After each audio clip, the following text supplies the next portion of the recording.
To the Steve Setka Show, your uncensored champion. I'm your host, Steve Setka, and I'm diving deep into the things that matter most to me: sport, freight, and faith. On the show, we're not afraid to go beyond the surface.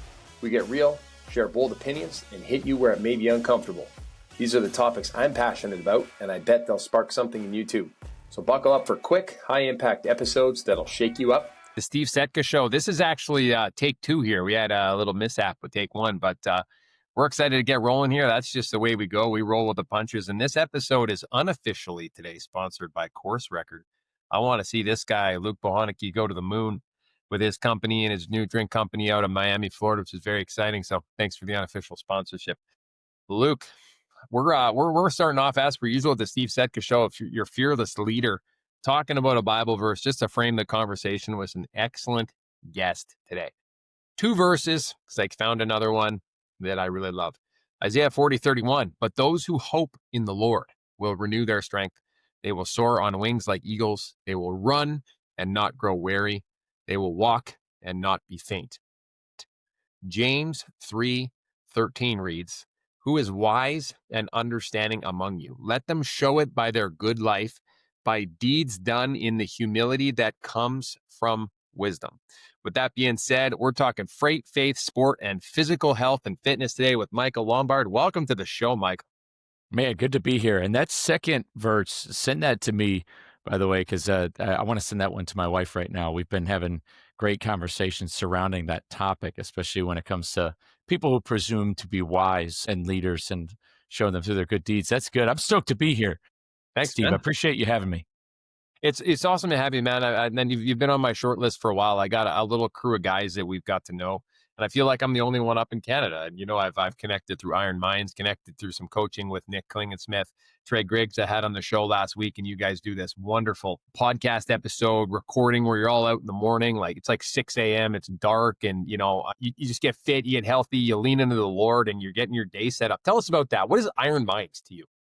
Yeah, I mean, I absolutely love everything about us doing Iron Minds because it falls in line with what the overall mission is. Before I get rolling, there is a Canadian I'd love to link you with. He lives in upstate New York, but my good friend Gord McGill, he's very, very passionate about the industry.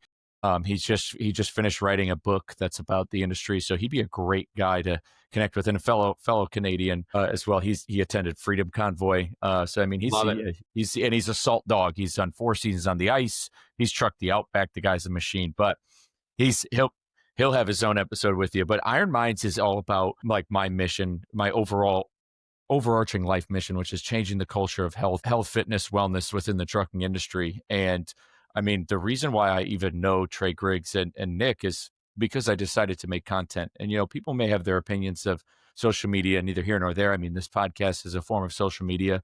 But social media to me is you get what you give. And if you're not giving anything, then you're going to get what your algorithm is going to cater towards you. And it can be sort of toxic. So I started giving into the social media world through content of spreading a message of me, when I was over the road, staying healthy, going for runs, training for marathons, and doing a podcast myself. And that opened doors to connecting with people on LinkedIn with guys like Trey and Nick. And it wasn't like, which I got to give the credit to Trey because Iron Minds was something he used to do with another friend of his with a similar concept where they were actively like doing some form of exercise while they're recording a show. And just from yapping for the past couple of years, Trey was like, I should bring this, like, we should really bring this back. Like, like between like with what you're doing and like everything that he does with work and just with all of our connections, like, why not just do this? And like, he's like, just run with it, like, let it go. And it also portrays the message I'm trying to send and I was just on Sirius XM Road Dog talking about this. The new navigation I'm going in life is I'm at this different stage of my athletic kind of endeavors career now where, I'm geared towards performance as opposed to overall, just fixing, like getting healthier. And that's a tough crossroads is where now what I'm doing is like, to cater your exercise and your workouts towards training and performance versus just, hey, I have a weight loss goal or I need to try to get healthier to lower my blood, have better blood work, et cetera. it's a kind of a different crossroads. But the message that I'm trying to portray out to the industry and really to anybody who will listen, because I think trucking transcends, every single sector and every industry, especially as jobs have become very sedentary and whatnot, to where, so a lot of what I do and what people can see of me on social media now is, wow, this guy's doing Ironman. He must be special. He must be this. He's doing XYZ. He runs marathons, and they don't get to see that full story. You kind of have to scroll back on the timeline Yeah. to see that. But Iron Minds shows you exactly what was a part of the story of what kept me healthy. I'm outside with my weighted vest, walking, like getting active early in the morning. And, obviously it's little sleeping in for truckers hours, 6 a.m. When I was driving truck, the day could start anywhere between 3:30, 4:35 a.m. So, 6 a.m. is still early, kind of uncomfortable for most people. And that's what I'm doing. I'm outside walking. Trey's in his garage gym. Nick is out there. He's either doing mobility work or he's outside, and Pedro's outside too. And that's another great part about the show is we've brought on Pedro to come on regularly because he's on this, health and fitness journey. He was a driver himself. He runs a brokerage now, and he's kind of like a living, breathing story of what we're trying to tell of finding a tribe, finding community, and getting out there to kind of together and getting after it together. And it doesn't need to be, breaking yourself off every day. When we're talking about living a healthier lifestyle, and we can go into those, the driver health stuff, like I'm talking about simple lifestyle changes. Like people don't need to be running marathons or anything to be successful or happy, but we need to be getting outside of our comfort zone and getting in a certain minimum step requirement per day, getting some adequate protein, making sure we're drinking our water, making a few better life choices that are going to end up giving you years down the road. And that's really the best part about Iron Minds is like, just, it drives the point home of this is like, this is all we're trying to tell people to do is to find community and move your body a little bit more. Incredible, man. I love that. And I hadn't watched a lot of them. I've watched a couple for sure on LinkedIn. You stream it on Tuesday mornings. I used to do some coaching with Nick. I was a client of his for a while, and I still stay in touch, and it's a fantastic relationship. And what you guys doing are great because you're taking a simple complex idea and, demystifying it and bringing it into our transportation world, which is really rare, right? Like, yeah, my wife's family is truck drivers, and this is not something that they ever talk about. They don't think about health. They don't think about well-being. They don't think about spirituality. So when you're bringing these types of auras into an industry that really needs it, you're making a big difference. Truck drivers, I mean, I've heard you say this many times, and I've heard Dr. Mark talk about this, Chris Jolly, et cetera.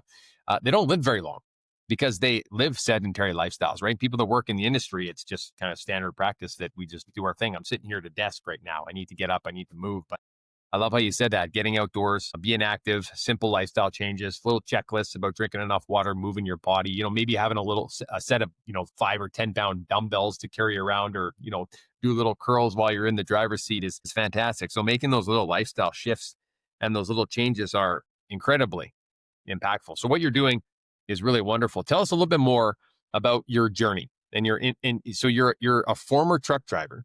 You're from Lombard Trucking, which is a company that was family founded. And now you're doing something with Truck Parking Club and Fitness. So give us a little brief introduction or a journey over the last 10, 15 years of where you come from and where you are now. Absolutely. I love diving in this story because the opportunity to tell my family story is incredibly important because it's a story of, it's an American story. And definitely with driver health, along with what you said with Dr. Mark is, trucking, both of these topics, trucking and fitness, are very near and dear to my heart because of my family's history and because of my own grandfather who did, he passed away in 2013 from complications due to heart disease that led to a downward spiral. And, my grandmother, his wife is still alive to this day. So, I mean, and if my grandfather was still alive, he'd be in his 80s now. But so I watched what his career did to him. My grandfather was a part owner of Lombard, but his primary job, he was a co-owner, but he drove for 30 plus years for Lombard. But I can't tell my story without telling the Lombard story because it's such an amazing American story, and it truly shows kind of the golden era and set the standard for what a trucking company was, or what a trucking company should be in this industry. And it's a standard that I'm trying to set in regards to how drivers, need to be taking care of their health. And so, like, my family's company, it was my great grandfather. His name was Mickey, and his brother John. Nikki and John Lombard. They had 2 horses, or they had 8 horses, 2 carriages, and they used to move. And I have these stories written down. There's this book of Italian families from Waterbury, Connecticut, and they would move luggage from the train station, ice blocks that would go to restaurants, because this is kind of like dawn of refrigeration. And they eventually rolled into getting 2 trucks. So they go from 2 carriages to 2 trucks in 1923. They incorporate as a motor carrier. And from 1923, from 1923 on, they grew to being one of the largest carriers in the Northeast. They had terminals from Baltimore to Maine, so they operated in the DC metro area, Philadelphia, all the way up throughout the entire half of the eastern seaboard. Once having almost 11, 12 terminals.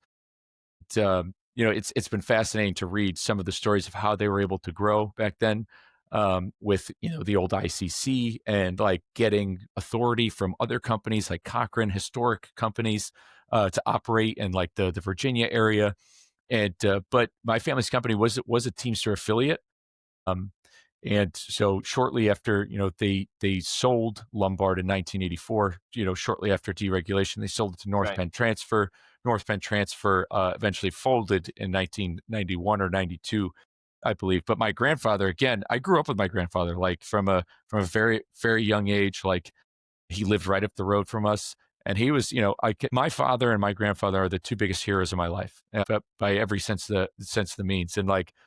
And it's because of what my grandfather did. I always thought him being a truck driver was like the most patriotic thing in the world. And, I always had it kind of in me to want to do that. I always thought it was fascinating. So kind of getting to my story, I'm from Connecticut. I grew up in the town of Wolcott, right outside of Waterbury. Yeah, yeah. I went to high school in Waterbury. I went to Catholic High School, Holy Cross. Shout out to the Crusaders out there. I went to a high school called the St. Paul's Crusaders, Roman Catholic Jesuit high school. There you go. Fun fact. Yeah, there we go. So it's a good time. And honestly, kind of, people have to, I'll tell you what, there's something to Catholic school. I wore a shirt and tie every day. I think there are, and you had to shave. I think there's some, and again, and I joined the military right out of high school too. And so, obviously the military, you have grooming and uniform standards. I think there's a discipline to that. I think that high school age kids benefit from down the road, because Great. knowing that stuff, especially because when I went to college after the Marines, there were kids I knew who didn't know how to tie a tie at 21, 22 years old. We were doing it at 14. Yeah, I was freaking crushing it. Yeah. But I graduated high school in 2008. I joined the Marine Corps. I was in the Marines from 2008, 2012. I deployed to Afghanistan November 2010 to May 2011. I was an artillery guy. I was with Charlie Battery 110. We were in the Northern Helmand Province. We had an artillery mission, so we shot indirect fire in support of ground combat units, specifically 1st Battalion, 8th Marines, and 3-2, 3rd Battalion, 2nd Marines while we were over there. So infantry on the ground who are actively engaged with the enemy. We provided indirect fire for them, a lot of smoke screen, all that stuff. One of the biggest, definitely a life-changing experience going on deployment. Came home. One of my biggest struggles was the last year I was in, between coming back from deployment and then the year I was still on active duty, was the decision to make it a career or not. And I had decided to not. I didn't re-enlist.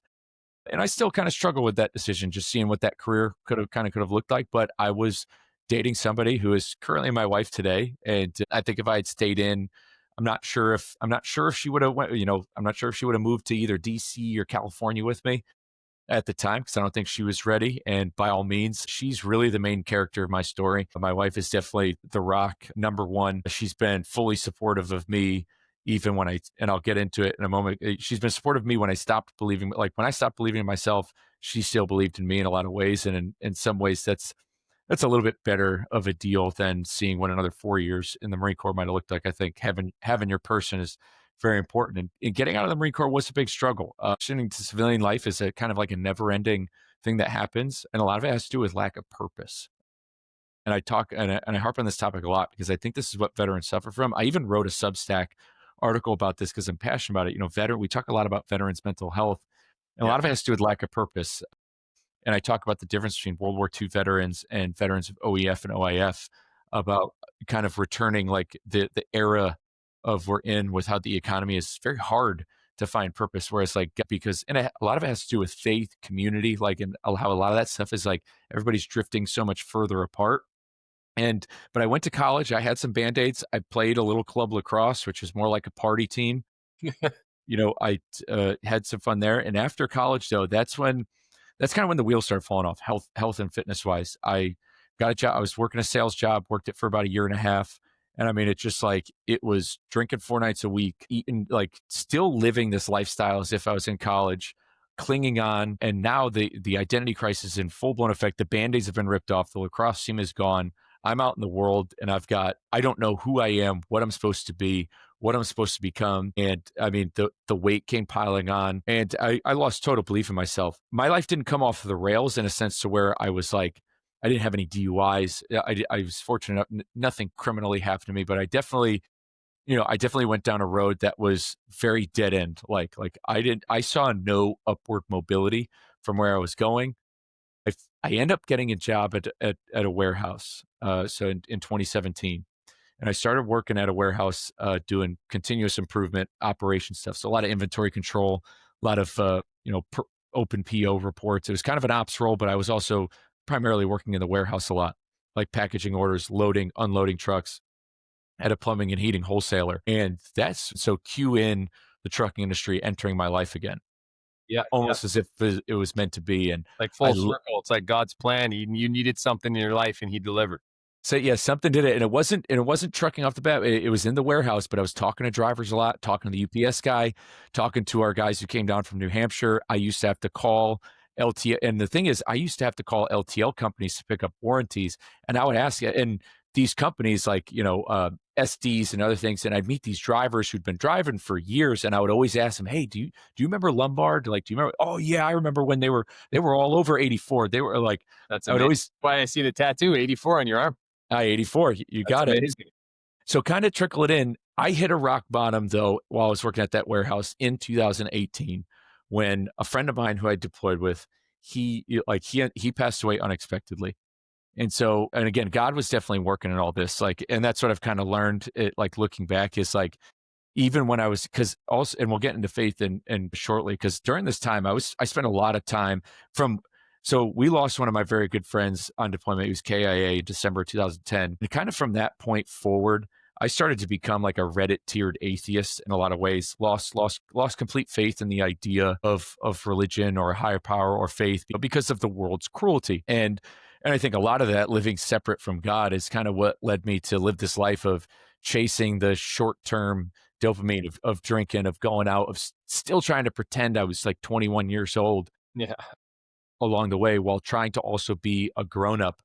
But in 2018, 28 years old, I propose to my wife, we get engaged, and I still don't make a change. And at this point, I had even had a doctor's appointment and was recommended to go on Lipitor, a cholesterol medication, and nothing stuck. I was like, I'll figure it out. It's fine. But but then when I lost Matt Brown in 2018, it was just like a curveball. It like totally swung out of left field. And I remember looking in the mirror, looking at my hands, looking at just how my hands and my fingers looked, looking at the scale's, reading 278. And I was looking at my cheeks. I was looking at, looking at old pictures of myself, and I could not believe it. And I asked myself, if I could talk to Matt right now, if I could tell him how I'm feeling, what would he tell me? And I know what he'd do. He's a jacked, corn-fed Alabama guy. I know the exact words he would tell me. This is a guy who I used to crush weights with in Afghanistan. He would tell me to go out and get after it. Go pick something up, dude. He would tell me to do it. And from there, I started to, that's what I did. Like, I was like, I didn't know anything about fitness, diet, exercise, nutrition, nothing, because I spent my life growing up. I grew up a swimmer. I was in the Marines. Like, all I thought was, hey, if you exercise, you can be skinny, you can be fit. So when it comes to this transformation, and this is what's really important, is I chose the path of least resistance, the easiest way to do it. I started with one habit, and that was movement. Go to the gym. There was 2 ways to get home from where I worked. 2 ways. You could take 2 different directions to get home. No matter what, I had to pass a certain CrossFit gym, 7 Rock CrossFit, 7 Rock Athletics. Nice. No matter what, I had to drive by it on the way home from work. Couldn't go before because I had to be at the warehouse early. So it had to be an afternoon guy. And so it's like, so no matter what, I couldn't take the easy route home and skip over it. Couldn't do it. And I started by building that habit consistently. I changed nothing about my diet, changed nothing about drinking, but I kept that habit going. Being in that community got me become friends with that coach. The coach started to build a relationship with me that he didn't have to do. I was just there just for the workouts. And then he started talking to me. He's like, "Hey man, you're making some good gains. What are you eating?" And I'm like, "Ah man, freaking pizza grinders, like, whatever work brings, whatever whatever the sales guys bring." And he started telling me, he's like, "Dude," he's like, "you should," he just started pointing me in the right direction. He's like, "Grocery shopping, man." And he's pitched to me as saving a lot of money. Yeah. So, and again, I don't want to drag this on, and then I changed the food. And then, so in 2019, so between fall, and this happened again, so my transformation started November 2018. This is when the story started. Didn't wait till New Year's Eve, didn't wait till New Year's Day, didn't wait till Monday. Right It was literally like November 20th to like 21st-ish. I probably went back to that gym like right before Thanksgiving, an inconvenient time. So flash forward to 5 weeks before my wedding, so this is August of 2019. I'm down a good amount of weight. I'm down like 30 plus pounds. Like before my wedding in September, I was down about 40-ish, 45-ish pounds And you're before my wedding. And you're juicy. Yeah, I was doing good. 5 weeks before my wedding, I was offered a promotion to run a store and warehouse in North Jersey. I knew what the job should pay. This is for the first time ever. I had negotiated for a certain salary based on my experience compared to what I know other people have, counting the military experience. And it didn't go my way. Best decision that ever happened. But for the first time, I stood up for myself. Like, and this is something veterans struggle with. Veterans don't ask for pay raises. Like, you get a pay raise in the Marine Corps when you're given one, or when you're promoted. Like, it's a merit-based system, time and service type system. And so for the first time I negotiated with it, didn't go my way because I knew what I was worth at that point. If this was 2018 and that happened, I'm not negotiating for that salary. I am going to kind of bend the knee, take it, and try to grind it out. But the job was demanding me to move 5 weeks before my wedding at a salary that definitely wasn't adequate for what the job demanded. And I said, no. My wife and I get married. We come back. She's ready to leave Connecticut. We get back from our, she's ready to leave Connecticut. I've kind of put myself in another rut, and we start kind of manifesting. We start talking about what are we going to do? And Texas comes right into mind. She blurts out Austin, Texas. And from that day forward, started stacking cash. And I knew once we said Austin, Texas, I had known at this point, this is my time. If we're going to go there, I'm going to get my CD. I've called myself Lombard Trucking on the internet since 2010. It's like I've been in the warehouse space. I'm in the logistics world now. I was like, this is what I'm going to do. I'm going to move to Texas and get my CDL. We get here in 2020 during COVID. Yeah. Now, this is where my life totally changes because I had the gym. I had, a bicycle, a Peloton, this stuff. So I'm making good progress on this, on my health journey. I have good, consistent habits. I'm not training for anything. I'm just trying to stay healthy. Now it's going to go away. Now it's going to disappear. What am I going to do? And I did the only thing I knew I could do, which is what I've hated, I swore off of, is I started running. And I started running while I was in CDL school to kind of get my mind ready for it. Yeah. And it sucked. I would run 1.5 miles, 2 miles, and it would hurt. And then when I went with my trainer, I read David Goggins' first book, Can't Hurt Me. And it flipped an entire switch in my brain to, it's not about being healthy anymore. It's about leading by example, right? So to speak. Goes back. We talked about James 3:13.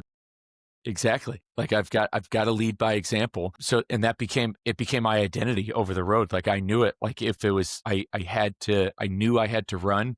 I knew I had to do these incredibly hard things because that's what the book kind of tells you. The book is telling you, it shares David Goggins' testimony. And so I knew that come hell or high water, I'm going to be a runner.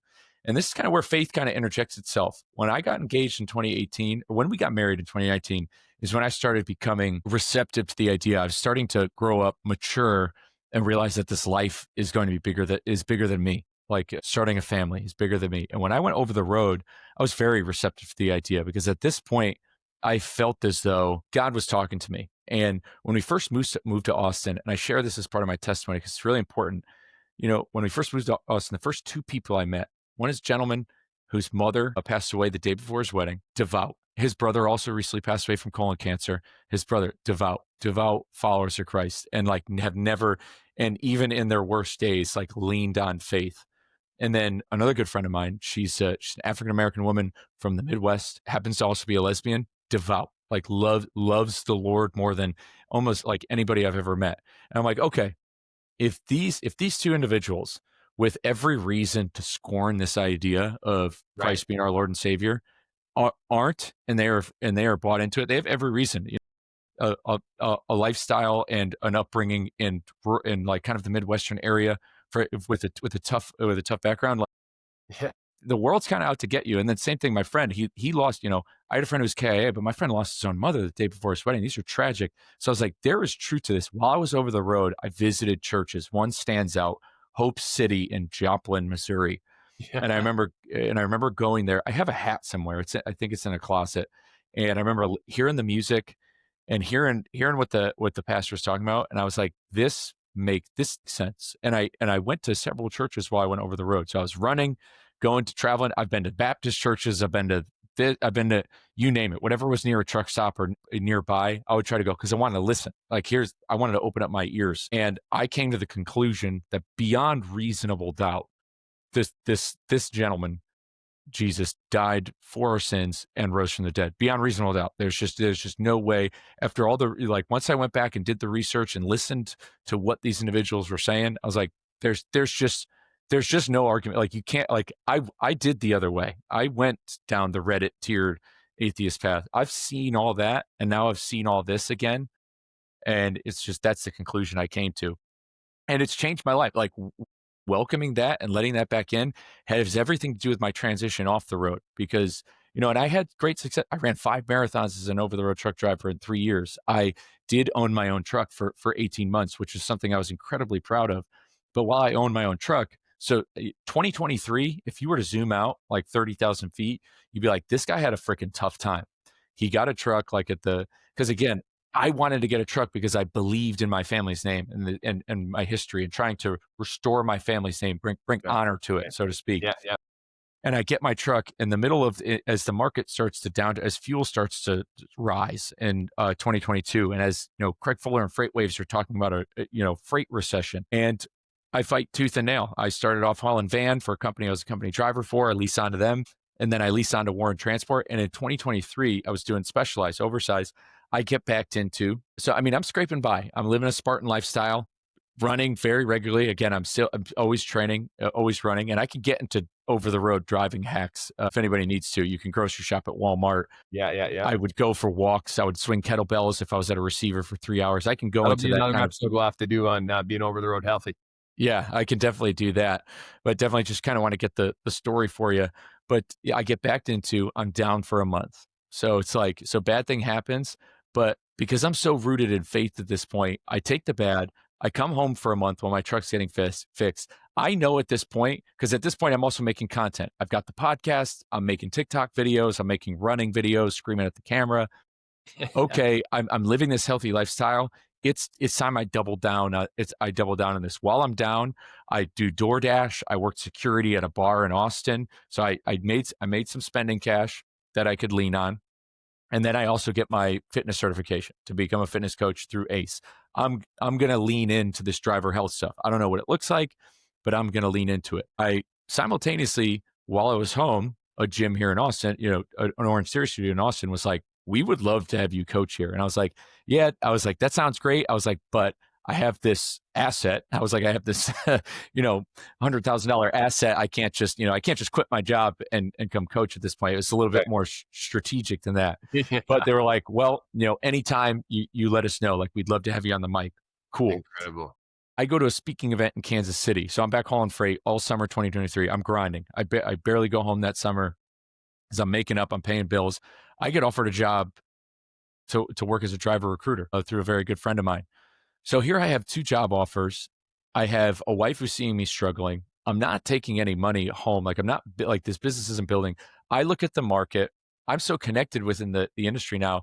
I make the business decision of I can either sell and break even, or break even now, or pray I can do it a year from now. I didn't get into business to have a job. And and to think of it, it was bone crushing. Like I put my heart and soul into something, and then to have it, have it get absolutely railroaded, be basically on like the verge of bankruptcy, it's very tough. But I describe 2023 as one of the best years of my life. Like I describe it as one of the best years. Like I don't know why, because the entire time I was still happy. Like I had no anxiety over it. I was just rolling right through because I knew God laid out a plan in front of me. He offered me these 2 jobs. He knew I could break even on this truck. I had to go. We had to do some stuff with accounting. I had to paying off the loans, doing this, refilling it. I am paying off a little bit of debt, but for the most part, saved. Like didn't go into bankruptcy or anything. Like I still have the LLC active. I was very, very smart with it. He laid out this plan. So I come off the road, but again, another identity issue. I've been I chose to be in this industry. I care and I have a passion for drivers. What can I do? So I knew I couldn't quit, but I came off the road and I was at coach's training 3 days later. So I started working at that gym. I was at the recruiter training the next week. So I didn't skip a beat. And it's crazy. I mean, that's a pivot to go from hauling specialized flatbed freight, like oversized combines, to now personal training people, like human beings, is quite the pivot in itself. But I knew I couldn't give up on the industry. So I kept myself involved. I worked as a recruiter, and then in 2024, I became a head coach. I didn't have time for recruiting. I was managing 2 studios, but I kept making the podcast. Yeah. Kept going. I go to broker. You got to put the content out there. People are counting on you. You got to do it. I have this story. I have my family's story. I need to be talking about this. I need to tell it.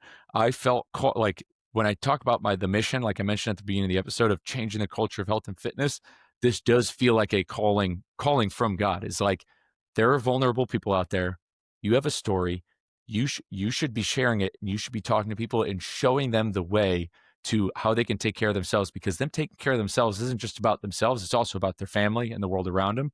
So I kept my finger on the pulse of the industry intentionally. I went to the truck shows, go to Broker Carrier Summit, was invited to speak, continue making the podcast, which turned itself into, at the end of 2024, I get a phone call from the chief marketing officer of Truck Parking Club. And he's like, "Hey, what are you up to?" He's like, what are you looking at career-wise? Because I was also thinking about going back to school. Like I still have a little bit of GI Bill left. And, he's like, "Why aren't you on the team over here?" And I was like, you know what? Like, again, this is God leading me right back into it. And when it comes to Truck Parking Club, we are a mission-driven company. I've known, and what's crazy about it is I've known the CEO and the co-founder, Evan Shelley, since he started. I was one of the first podcasts he came on, and I kept myself involved with it, and because I support them and what they do and their mission. And they're like, "You need to be on the team." Like, so just who I was as an individual is why I was offered that job, because of the passion I had for the industry, for the health, for also making the content and the type of content I'm delivering. I'm not delivering kind of political slop all the time. Like, I'm delivering content that has a little bit of value, because there's a lesson and story in it. And joining the Truck Parking Club team has been it's been just as fulfilling and impactful as when I was still driving. I feel as though I'm still honoring my family's name. It's allowed me to reignite some of my family's name. My family used to have a company newsletter called Taillights that they release quarterly. I now have a weekly newsletter on Truck Parking Club called Taillights, where so I've kind of like revived this old thing, and I'm able to revive this brand and everything through the story, because the Lombard name, when Lombard was in business, they did set the standard for what drivers there were making the equivalent of 6 figures today. They stayed there for 30 years. They had full benefits. They were the standard for what drivers should be getting compensated and paid. And I want to, and so I'm allowed to carry that name, and I want to carry that same standard into how the industry is going to view drivers and how they're going to treat their overall driver health and wellness. And that leads us up to today. I'm on the marketing team, but also I still pursue athletic events. Again, like when you get into this, when you start setting some goals and you surpass them, the goalposts move when you're on a health journey. And when I started, I didn't stop. Was it perfect? No, I was never perfect. And like I tell anybody, I've never given anything up. Never given up pizza, ice cream, Right. barbecue. I haven't drank since last March, but that's a performance hack. That's by choice. It's like I me too, mean, man. It's 2 years now. it's, it's the ultimate productivity hack. I can't lie.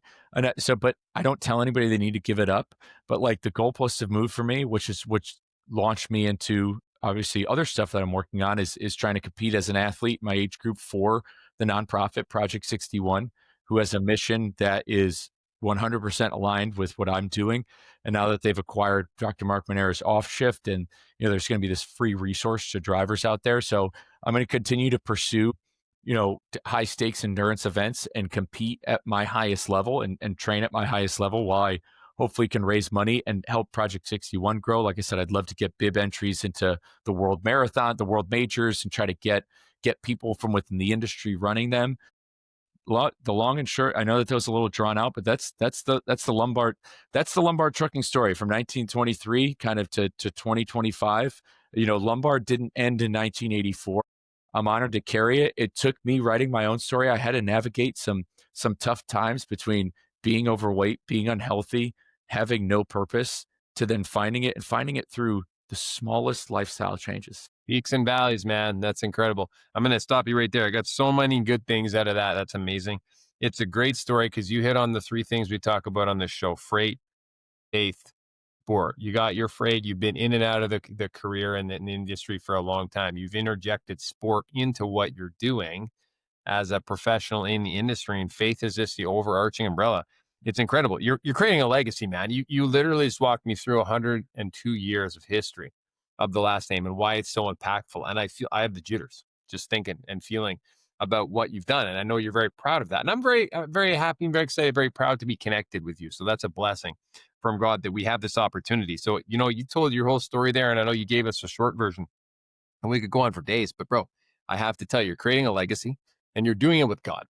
And that's incredible. And there's so many things that I can relate to that you talked about. You and I are around the same age. You must be 34, 35 years old, correct? Yeah, 35. I'm 33. I turned 34 here in a couple months. I have a baby on the way. I'm a family guy, newly married. And the vision for my life is, something similar to what you've gone through. I don't have the family name in transport necessarily that you might have, but I'm creating my own journey, which is incredible. You talked about your history. You talked about being a patriot, the true American trucking story per se. That's what I feel like I'm doing here in Canada. It's the same thing, right? We both bleed red. We're both from different countries, but we have the same type of vision and the same type of journey that we're on, which is really, really cool. I love that you're a veteran, moved into transport. In transport, and you're a veteran, you went into the military, you were deployed, you're back in trucking, you're integrating sport and health and fitness into your life. That is fantastic. Continuing to move upwards with a trajectory that is going to the moon, and you have this incredible vision that you'll never reach because it's getting bigger and bigger and bigger every time you look at it, which is awesome, man. I don't even know where to go from here. This is crazy. I got to tell you something that I took from what you said yesterday, or was it Nick who said it as well, too, in terms of this Ironman that you did in Serbia recently, which we won't have time to get into today. We'll have to do it in a part 2.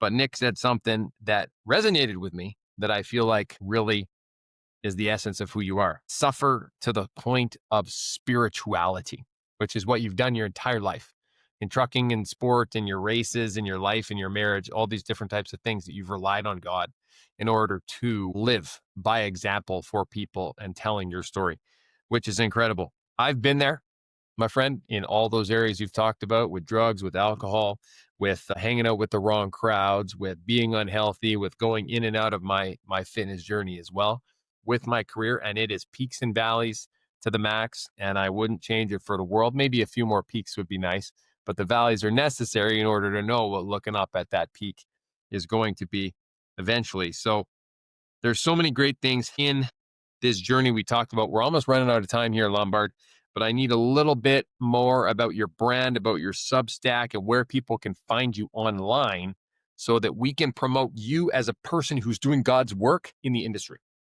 Absolutely. And yeah, that race, I would love to talk more on the race in Serbia, such a spiritual event all around, because it was my wife's wedding anniversary. It was my wife and I's wedding anniversary. And You're throwing bombs after bombs at us, man.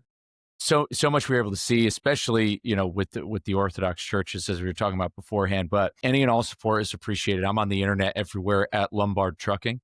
It's just a lot better. The original company name was Lombard Brothers Incorporated, but it was referred to as Lombard Trucking in a lot of ways. But so I'm everywhere at Lombard Trucking, and that's Twitter, Instagram, and TikTok, as well as YouTube.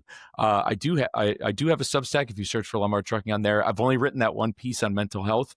But then at the same time, I do have a podcast show called the Lombard Trucking Show, where I interview and talk to drivers. I also talk a little bit about what I'm doing in my own personal life, races, etc. So, and that's just the Lombard Trucking Show. But man, you're absolutely right. Doing things with and without. I mean, God's always going to be with you, but we've got to also, learn to walk with Him. And we got to realize, and this show, I'm not sure, I know we're running out of time, but that show, The Chosen, I'm not sure if you've watched it at all. It's Yeah. phenomenal television show that really, tells the story of the New Testament so well. And one thing you'll notice in that show is when people in the show are talking to Jesus and they're visibly and audibly sad, he reciprocates that same sadness. And there's that scene, Nicodemus, where he's talking to Nicodemus, and he says the quote of John 3:16. Nicodemus is like emotional in it, and Jesus is just as emotional. And so for people who are in those tough times, like where they're hurting, especially if you are overweight, if you are struggling with something, like He is right there hurting with you, and He's going to be right there with you as soon as you want it. He wants you to make that change. He wants you to walk forward into this so you can make your way up to those peaks. Oh, it's incredible. It's beautiful, man. You're throwing so much fire at us. We got to do a part 2 here and talk a little bit more about it. Just the summary of what, we talked about here on the show for this short period of time just is very relevant of what, God talks about in His Word. It's success, it's building, and then it's a fall, and pick yourself back up and build and grow and learn and just keep going through that. As long as we can understand that it is always going to continue to get better, and gradually you're going to become more of a contributor to the world. And that's what we're exactly here for. So I'm very excited, man. I got a lot of struggles that, I've gone through as well. But so many miracles that have come about through those struggles, what I've gone through. So Lombard, I got to let you go here. We got to sum up the show, but final word to you before we tag off here. Yeah. Final word to me. Don't overthink it. Like, no matter where you're at, no matter what you're encountering, no matter what you're getting after, don't overthink it. Don't compare yourself to anybody else. Don't get lost in it. I mean, it's one of the best stories of, one of my personal heroes, Napoleon. When they, him and his generals found the tomb of Frederick the Great. He didn't take Frederick the Great's sword. He left it there. And later in life, Napoleon was interviewed when he was in exile. How come he didn't take the sword of Frederick the Great? He said, because I had my own. So, I mean, and this is a man he had respect for. He said, if this guy were still alive, we probably wouldn't be here right now. And again, he knew, he respected his game. He tipped the cap, but he knew at the end of the day, I've got my own sword. I can take care of it. You've got your own sword. Don't compare yourself to others. Don't overthink it. Don't let the judgment of others, like, go to, again, going right back to that first Bible quote we opened with, like, if you're talking about people who you think have power over you, look at their good deeds, look at their life and say, is that who I truly want to be like? Sometimes the people you want to be like, they don't have all the money. They don't have it all. They don't have it all. So trust yourself, trust in God, don't overthink it, and pick up your own sword. Incredible, Lombard. That was amazing. Go out and be the best version of yourself. Do the good deeds. So the deeds done in the humility that comes from those wisdoms. Did I read that right? Well, I think the audience will understand it when they listen to the entirety of the show. That was great. I'm your fearless leader, Steve Setka. This is the Steve Setka Show. Go and kill it in your life, and we'll be here back for episode 31. Thanks, Lombard. Thank you, sir. Thanks for tuning in to today's episode. I hope you found value in what we shared and that you'll take it with you to positively impact the world around you. If so, we'd love for you to take a moment to rate, review, and share the show, because we're on a mission to grow and reach more hearts. Prayers, gratitude, and love. Until next time.